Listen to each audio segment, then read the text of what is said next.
Más que titulares. Informaciones relevantes. En La Cola Feliz.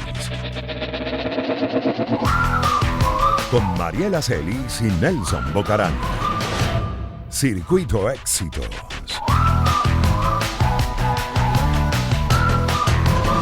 Amigos, con mucho placer voy a entrevistar y a conversar más bien con un gran amigo, un gran periodista venezolano que tiene 14 años fuera. Estuvo en Colombia un tiempo, ahora está en México y es Juan Carlos Aguirre. Él es el corresponsal de la CGTN de China en español para México. Y con él quisiéramos hacer un balance del COVID, sobre todo en México, porque arranco diciéndote que el presidente López Obrador cometió cuantas pifias pudiéramos imaginarnos en sus conferencias mañaneras, diciendo primero que salieran todos, que eso era una gripa, que eso no importaba, que se uniera la familia los fines de semana. Después dijo de allí una cantidad de cosas más, dijo que si se ponían la medallita de Guadalupe no se iban a contagiar, que no hacía falta más nada.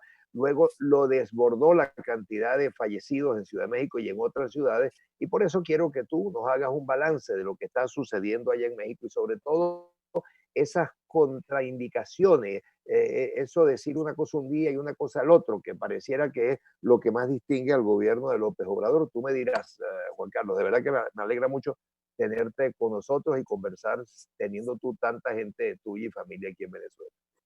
Nelson, ¿qué tal? Gracias por este contacto. Pues aquí en la Ciudad de México y el país en general sigue a la expectativa de lo que puede ocurrir con la COVID-19, pero también lo que pueda decir el presidente Andrés Manuel López Obrador en cada una de sus mañaneras o en sus viajes. A la fecha estamos registrando 124.301 casos positivos. Estamos hablando que de estos casos 21.011 siguen siendo activos. Y la tasa de letalidad se está ubicando en el 11,8% con 14.649 defunciones. Estas cifras entregadas al día 9 de junio a las 7 de la noche. Aquí en México todos los días a partir de las 7 de la noche en punto se da el corte, digamos, de la cantidad de infectados o contagiados y además la cantidad de fallecidos y cómo está en líneas generales la curva epidemiológica en el país con respecto al nuevo coronavirus. Hay que destacar que se ha dicho en algún momento que el pico más alto de personas contagiadas y de fallecidos fue hace unos 4 días aproximadamente, pero inmediatamente al otro día el presidente AMLO dijo que los medios de comunicación estaban tergiversando lo que se había dicho en la rueda de prensa porque no se podía decir qué era la cantidad o el pico más alto de infectados o de muertos en un día. Estábamos hablando de más de 1,000 personas fallecidas en un solo día. Pero AMLO en esa oportunidad dijo, las cosas no son así. Aquí lo que pasó es que se agregaron en el conteo de ese día personas rezagadas que no habían sido contabilizadas, tanto de infectados como de fallecidos, porque estábamos esperando las confirmaciones y para el día de hoy entonces se hizo ese ajuste en las cifras y por eso se disparó. Sin embargo, sí se ha notado que hay un promedio en las últimas semanas de aproximadamente unos 400 o más casos diarios en promedio, repito, que se puedan estar registrando, Nelson. Juan Carlos, que hoy estoy viendo que hoy amanecen con 2.999 casos nuevos según el Worldometer de Johns Hopkins y otras universidades, ¿no? Así es.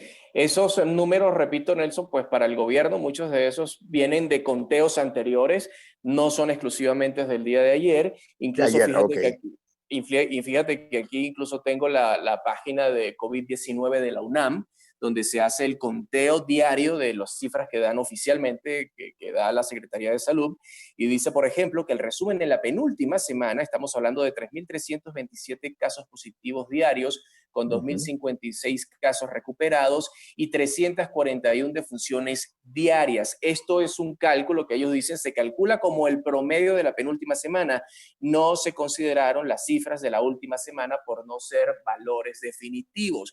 ¿Qué quieren decir con eso? Que como todos los días se están cambiando las cifras y como todos los días se están agregando tanto los rezagados como los nuevos, entonces no se puede determinar una cifra exacta. Y a esto hay que sumarle también que, bueno, aquí no hay pruebas en gran cantidad, que ha sido un tema de debate entre el Ejecutivo y obviamente los factores de salud, los analistas, los partidos de oposición que dicen que en México, para tener una población de aproximadamente dentro del país, sin contar los que están en Estados Unidos, sino dentro del país, de unos 125 millones de habitantes, se deberían hacer pruebas con mayor frecuencia, con mayor cantidad y sobre todo en las zonas más álgidas del país, que vendría siendo la Ciudad de México, el Estado de México, vendría siendo Baja California, entre otros estados. Pero estos cuatro son los que mayor presencia de COVID tienen y es en estados donde no hay la suficiente cantidad de pruebas. El gobierno dice que no se hacen pruebas porque no lo ven necesario, ya que estamos en una tercera fase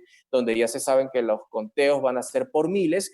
Entonces, pues, ¿para qué hacer pruebas? Si ya sabemos que son muchos. Lo que hay, según el gobierno, que hacer es ver cómo empiezan a bajar esa cantidad de infectados y para ello entonces empezaron desde el mes de marzo la campaña de la sana distancia o su sana distancia, que es pues simple y llanamente aislarse socialmente, no salir y que solamente tengan actividades económicas las empresas esenciales, entiéndase en farmacéuticas, entiéndase restaurantes, pero siempre y cuando sean con entregas a domicilio, no se puede comer en los restaurantes, cerrados los parques por completo, en fin, una serie de medidas que se han ido tomando que sí ha ayudado de alguna manera a que no aumenten los casos, pero lo que sí llama la atención a los expertos es que cómo se llama a una nueva normalidad, como se le ha llamado en México. En México, sí. ¿Cómo se devuelve a esta nueva normalidad si todo el mapa del país está prácticamente en rojo? Entonces, En rojo, el ¿cierto? presidente lo que ha dicho es, si vemos que el puntaje, digamos, de contagiados y de fallecidos repunta, pues entonces nos veremos obligados a recular en la decisión y no permitir que actividades no esenciales vuelvan ni siquiera de manera parcial a sus labores. Pero también preocupa que para uno darse cuenta tal vez de estas cifras, pues tendrían que pasar unos 15 días, porque si estamos hablando que el tiempo de incubación o de manifestación de este virus es entre prácticamente una semana a 15 días, pues entonces ¿cuántos contagiados van a existir en el país en medio de ese retorno a la nueva normalidad? Entonces, hay veces que se pueden notar ciertas diferencias entre lo que dice Andrés Manuel en sus mañaneras a lo que dice Hugo López-Gatell, que es el subsecretario de Salud del país, quien dice, bueno, no podemos volver a la calle, el mapa está en rojo, pero el presidente por las mañanas va y dice, bueno, pueden hacerlo, pero entonces vamos a hacerlo con responsabilidad, lavarse las manos, usar máscaras, mira, pero él no las usa. De verdad que pareciera una rueda de prensa cómica, porque dice una cosa un día, dice otra, se desmiente el mismo en la misma rueda de prensa que da, un día dice una cosa, es decir, al rato, a las horas dice otra cosa diferente o en el mientras está. Eso es todos los días, esa rueda de prensa es en la mañanita, a las 8 de la mañana es. Esto empieza a las 7 de la mañana y tiene una duración de 2 horas aproximadamente. De 7 a 9. Exacto, pero también dices, bueno, pero si estás en una sana distancia, si hay medidas de contingencia, si hay aislamiento social, pues si vas a hacer tus ruedas de prensa, pues haz más bien una declaración o haces una rueda de prensa por Zoom, como lo está haciendo, para citar ejemplos más cercanos, Claudia Sheinbaum, que es la jefa de gobierno de la Ciudad de México. Ella no hace ruedas de prensa y si las hace mediante Zoom y los periodistas le preguntan por Zoom, pero no hay ese acercamiento y no es solamente el presidente Andrés Manuel López Obrador, obviamente el que está en la casa presidencial. Estamos hablando de los ministros o de los secretarios en el caso de México, estamos hablando de los periodistas y para ya tienes, como dijiste exactamente como dijiste. Ya hay personas contagiadas, entre ellos el secretario o el director del Instituto Mexicano de los Seguros Sociales.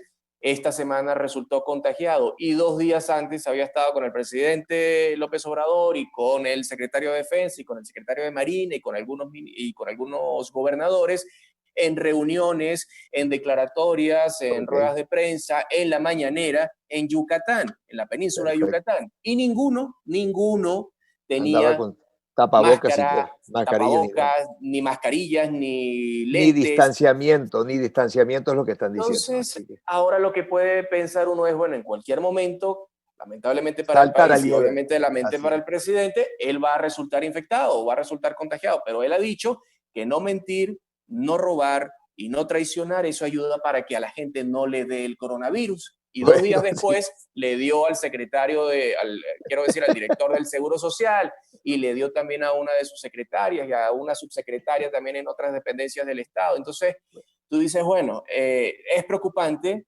más allá del discurso político, más allá del populismo que para muchos se puede aplicar en esto para tratar de reflejar cierta normalidad o tranquilidad hacia el país. Creo que para muchos si esto no se está tomando con la responsabilidad y la Perfecto. seriedad que se amerita, porque si tú dices, tienes que Juan ponerte Carlos. mascarilla, tienes que usar Y no lo gel haces. antibacterial y no lo haces, pues entonces, ¿qué ejemplo le Bien. estás dando a tu país? Te agradezco, Juan Carlos, muchísimo. Se nos acabó el tiempo. Me alegra mucho saber de ti, que estás muy bien. Y bueno, seguiremos en contacto porque ese presidente mandó a ponerse una medallita de la Guadalupe para que no se contagiara, una de tantas locuras que dijo. Así que agradecido y mucha suerte, amigo Juan Carlos Aguirre, corresponsal de CGTN de China en español para México. Así que continuamos.